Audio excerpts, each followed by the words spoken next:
Okay, I'm working on a 2008 Mazda Tribute here. We're going to be replacing this rear main seal.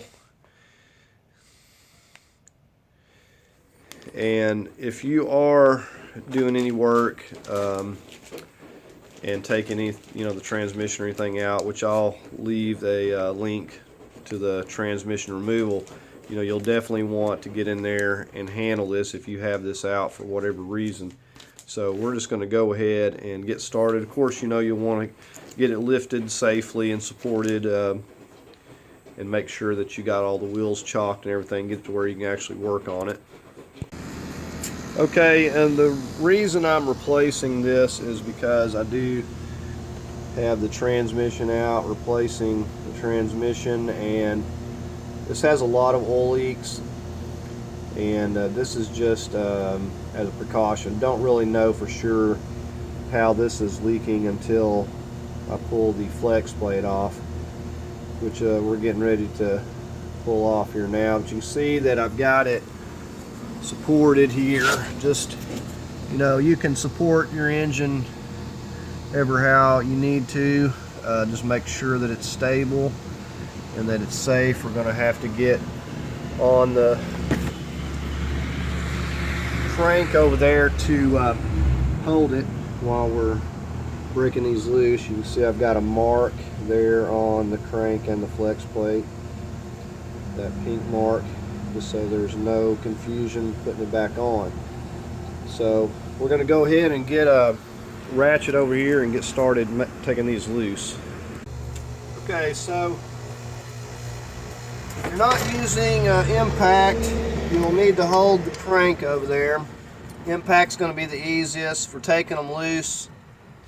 However, we will have to hold it when we're tightening and torquing them back down.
Okay, now we're getting ready to take it off.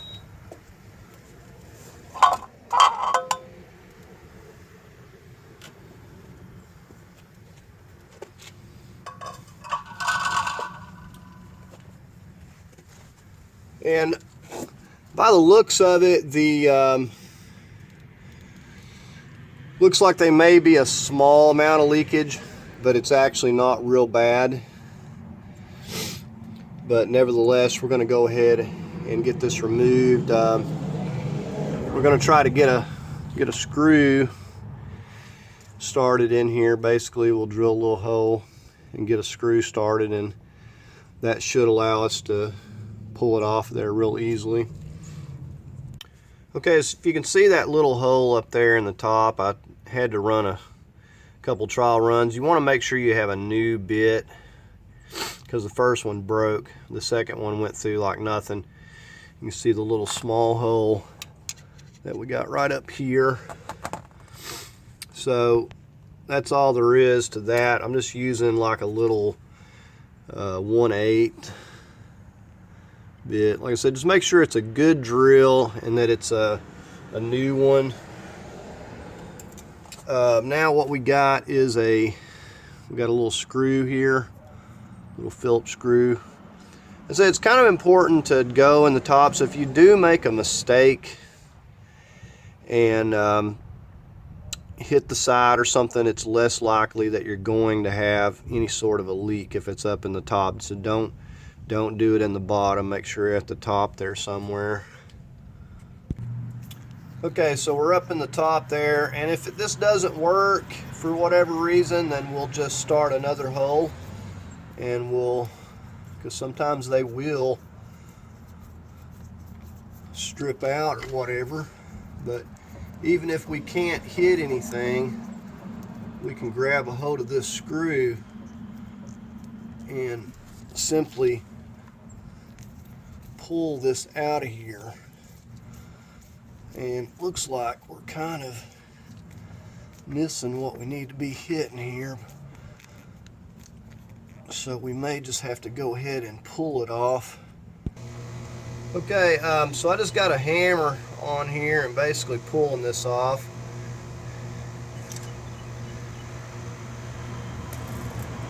Actually, the screw, for some reason I was hitting on the edge in there, and the angle I was at, it didn't want to push it off, so it worked better to just pull it off of there in this case.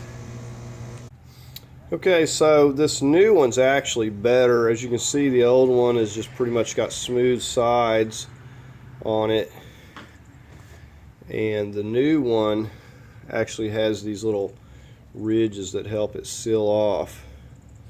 So the only thing that we're going to do to this point is we're going to get some clean oil all inside of this before we slip it on. The outside doesn't matter, but we want clean oil, either put it around the crank or put it on the inside of this seal as we're slipping it in place.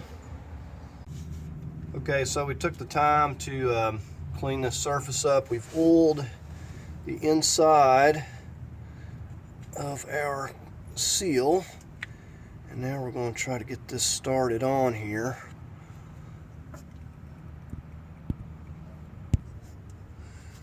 Okay, so we've got it started on. Now the biggest thing is we don't want to push it too far and get it too crooked. So we want to make sure that we get it going even. We'll start tapping on this side.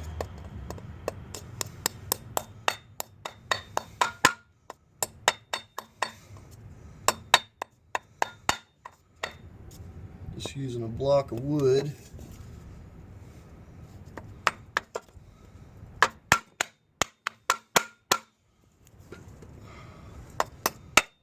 Just till we get it down nice and flush.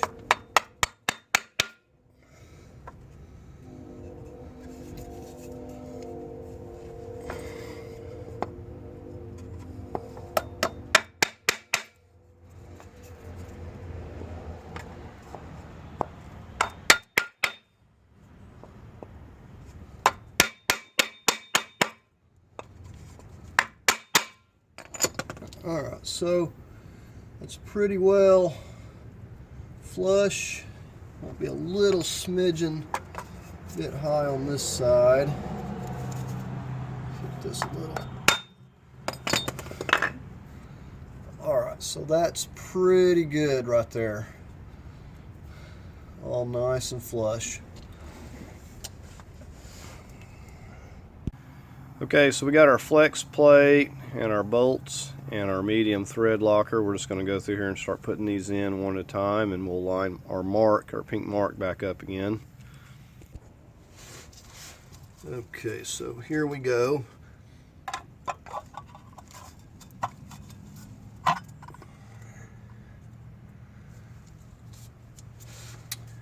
And now we're just going to put a little medium thread locker on each and every one of these. And we'll get them started by hand.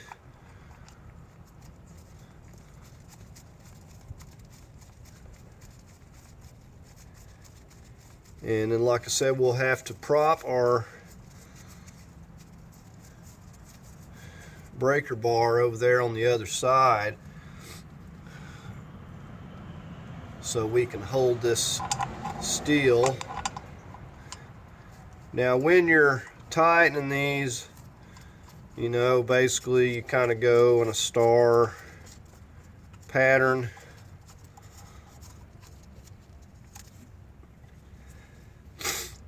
But definitely don't skip the Loctite.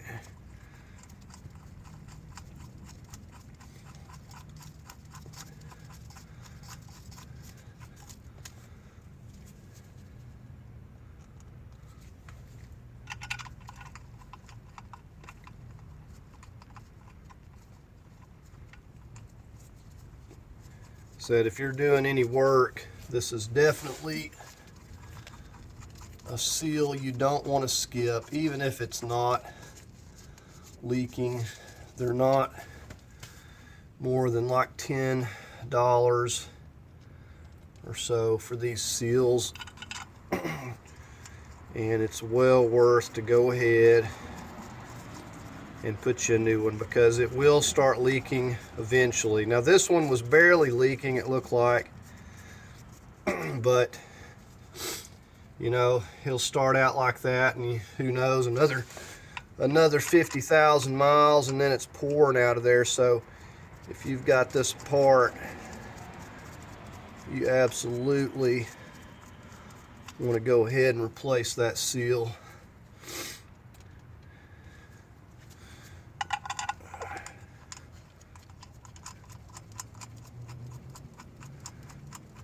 So I'm gonna get this last one in here, and then we're just gonna go through and snug it. And I like to kind of do a two-step process on torquing these down also. Okay, so we're just going to go through here. Like I said, you'll kind of just go in a star pattern or whatever, and just getting them evenly.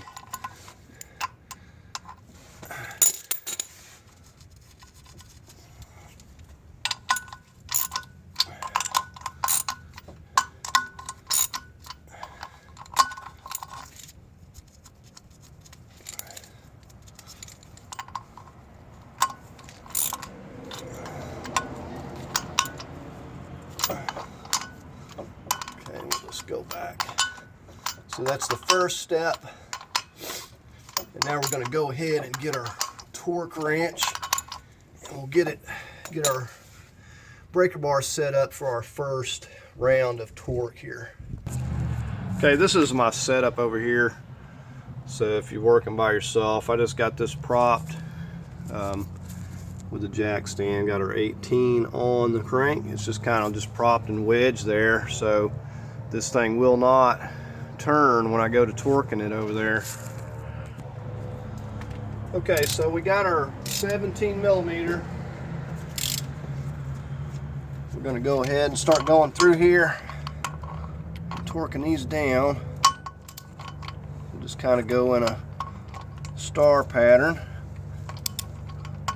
We're going to go 30 foot-pounds to start off with.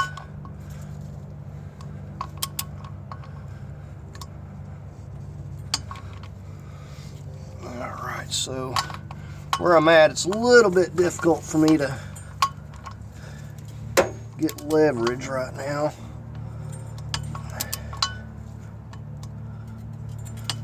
All right.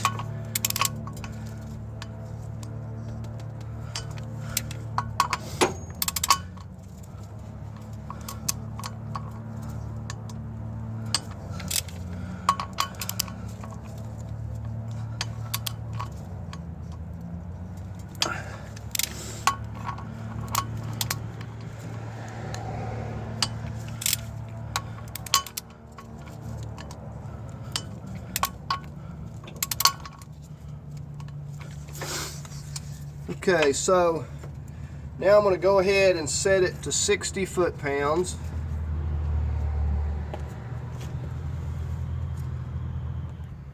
Okay, I had to get repositioned. That wasn't working for me up top there, so we're going to start with that one.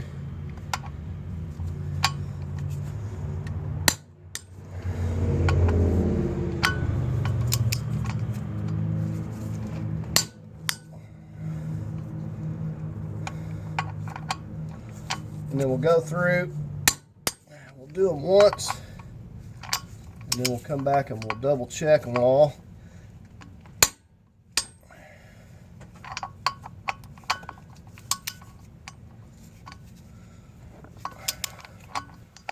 Okay, so we're going to go ahead and finish torquing these. Go back over to this side here.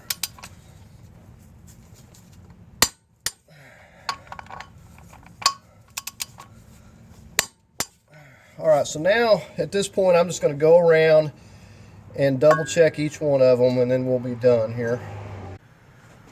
Alright, so that's going to do it for this video on replacing this rear main seal. I hope you found it helpful. If you did, please give it a thumbs up. As always, I invite you to subscribe, and thank you for watching.